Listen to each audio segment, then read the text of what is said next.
Y bueno, y nosotros obviamente que ponen las reglas del comercio mundial, muchas cosas. Dicen que puede haber más proteccionismo, esperemos que no. Vendrán inversiones, bueno, eso también depende de nosotros, de nuestro riesgo país y de nuestros números en orden. Vamos a conversar con Juan Negre. Juan es doctor y máster en ciencia política por la Universidad de Pittsburgh y es director de la carrera de ciencia política y gobierno en la DITELA. Juan, buenos días.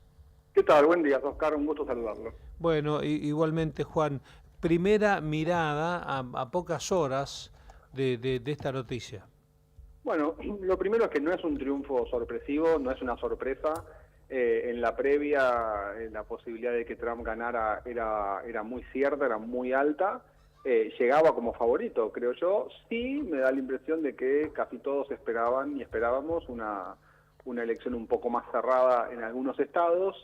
Los estados competitivos, los famosos estados competitivos, que en este caso eran 7, Trump los termina ganando a todos. No por mucho, pero los termina ganando a todos, con lo cual termina siendo un triunfo más holgado del que parecía al principio. Pero en ese sentido, insisto, no es necesariamente una sorpresa lo que estamos viviendo. Bueno, hay apocalípticos para todos lados diciendo qué puede pasar con el gobierno de Trump, desde Krugman, que es muy crítico, de que pueden perder derechos, la ciudadanía, de que va a haber mucho proteccionismo. ¿Cuál es tu mirada respecto de esto? Yo creo que Trump es un líder que tiene características liberales, es un líder que ha traído a la política estadounidense una manera de hacer política precisamente bastante poco convencional para lo que era Estados Unidos, ¿no? Es decir, agresiones a la prensa, insultos, en un país que, para bien o para mal, se caracterizaba por como una especie de decoro, ¿no? Es decir, la política era como de gente muy Ujú. educada. Y él trajo todo eso, trajo una agenda conservadora que efectivamente implicó el recorte de algunos derechos, en algunos casos muy puntuales, como es el caso del aborto, por ejemplo, que estaba legalizado a nivel federal, que puso a la democracia estadounidense en riesgo cuando incitó la toma del Capitolio. Todo eso yo creo que es cierto, creo que es una persona que, insisto, no es no tiene un compromiso muy fuerte con la democracia liberal. Y en lo económico, nacionalismo, es decir, populismo, es decir, en algunas cosas mucho más a la izquierda de lo que parece, es decir, es bastante proteccionista.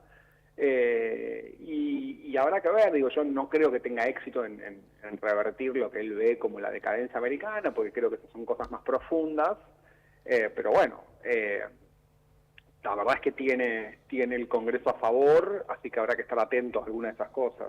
Juan, ¿hay alguna probabilidad que el gran teorema Baglini opere sobre Trump? O sea, que a medida que llegas al poder vas moderando tus pensamientos.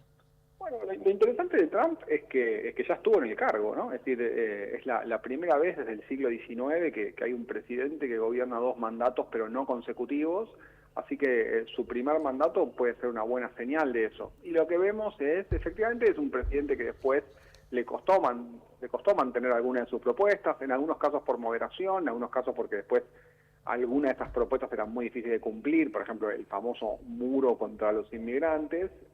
Yo creo que es un Trump que se va a enfrentar rápidamente a las restricciones burocráticas para hacer parte de su agenda, y posiblemente también a algunos problemas económicos. Él tiene un programa, una agenda económica por ejemplo, muy, bueno, ya dijimos, muy proteccionista, pero además de bastante gasto, y es posible que si las variables económicas se desordenan, tenga que moderarse. Juan, buenos días. Gonzalo Prado, aquí te saluda. ¿Qué tal, Gonzalo? Buen día. Muy bien, por suerte. ¿Cómo crees que va a repercutir que Trump no puede reelegir en 4 años en lo que es la política interna del Partido Demócrata, del Partido Republicano? Porque efectivamente ahora asume, pero ya empieza la carrera por su sucesión. Sí, efectivamente, es cierto. Todo lo que en Estados Unidos suele pasar en los segundos mandatos, que el famoso pato renga, que es el presidente que no puede reelegir y entonces van apareciendo liderazgos alternativos, esto tendría que empezar a pasar desde el día cero en el gobierno de Trump, a partir de enero del año que viene. Es muy interesante, habrá que ver cómo Trump encara eso, si Trump prefiere una estrategia elegir a un sucesor o si deja actuar a los distintos grupos neotrumpistas para ver cómo que van actuando. Eso es algo bastante interesante para ver. Lo que está claro es que hay algunos que se anotaron en esa carrera. El que va a ser vicepresidente, el famoso J.D. Vance, Sí. es uno de los que claramente está mostrando interés en ser el sucesor de esa agenda, lo cual no es una buena noticia, por lo menos de un punto de vista de la democracia liberal, porque es una persona, digamos, con rasgos bastante autoritarios y que plantea una democracia mucho más xenófoba, ¿no? Tiene un componente mucho más xenófobo que el de Trump. Así que eso sería un poco preocupante. En esa línea, Juan, estamos ante un Estados Unidos que era desconocido, con grieta y profunda. Sí, definitivamente, no es nuevo, es decir, Trump es el resultado de esa grieta y no la causa, pero sí, hace bastante tiempo que en Estados Unidos se configuró una fractura, una grieta, sobre todo urbano-rural. Yo creo que es la más poderosa, donde los sectores urbanos son cosmopolitas, más educados, más progresistas, con valores incluso culturales que podríamos decir sofisticados, para llamarlo de alguna manera, abiertos al mundo, que busquen libre comercio, y también atento a, por ejemplo, las minorías sexuales y este tipo de agenda. Y un Estados Unidos conservador en el interior, mucho más religioso, mucho más nacionalista, mucho más nativista, mucho más xenófobo.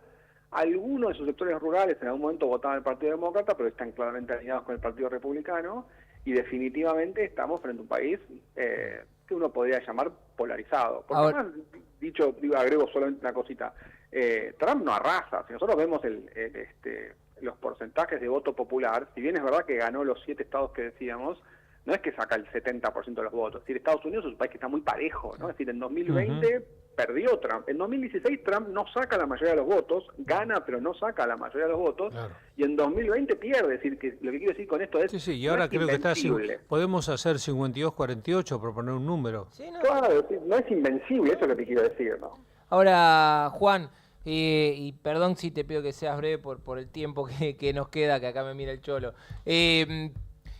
El Partido Demócrata, ¿considerás que eligió a Kamala Harris como candidata para sacarse de encima el ala más liberal, o sea, más socialista que hay dentro de ese espacio? Creo que en la elección de Kamala se dio, en realidad, el hecho de que había que reemplazar a Biden con lo primero que había a mano. No había mucho tiempo y bueno, y ella era la vicepresidenta, tenía más o menos la estructura funcionando, etcétera. Sí creo que la elección de Biden en 2020, ¿no? Es decir, hace 4 años, fue una buena estrategia para el Partido Demócrata en lo electoral y a la vez eso, anular el ala más progresista del Partido Demócrata. Claro. Ahí hay una pregunta, porque los grandes líderes del Partido Demócrata, los grandes accionistas del Partido Demócrata, para llamarlo así, Obama, por ejemplo, y su mujer, Bill Clinton posiblemente, algún otro donante, en general piensan que el ala más progresista, que representa, por ejemplo, la exgobernadora de Massachusetts, Elizabeth Warren, o típicamente la diputada Ocasio-Cortez, moviliza mucho a los votantes, pero no podrían ganar una elección, ¿no? Son demasiado izquierdistas para el votante medio estadounidense. Entonces ahí el Partido Demócrata tiene un problema, porque necesita esa sangre nueva, necesita esa movilización, necesita esa energía, pero no creen que ninguno de ellos podría encabezar la boleta. No sé si se entiende. Entonces, bueno, ahí hay como un dilema, ¿no? Juan, gracias por esto, un gran abrazo, ¿eh? Les mando un abrazo. Bueno, Juan Negri, que es el máster en Ciencia Política, Universidad de Pittsburgh, y además el director de la carrera de Ciencia Política aquí en la Ditela.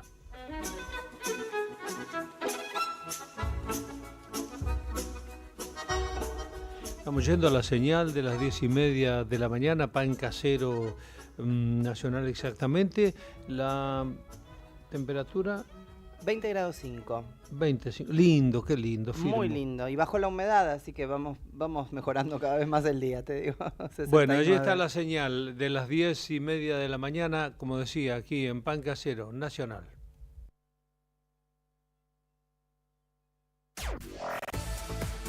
Nacional Noticias.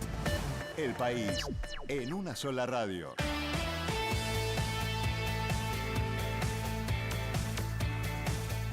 10:30 en la Argentina. Por Nacional, el politólogo de la Universidad de Miami, Eduardo Gamarra, explicó que la percepción de la economía fue lo que determinó el triunfo de Donald Trump en las elecciones de Estados Unidos.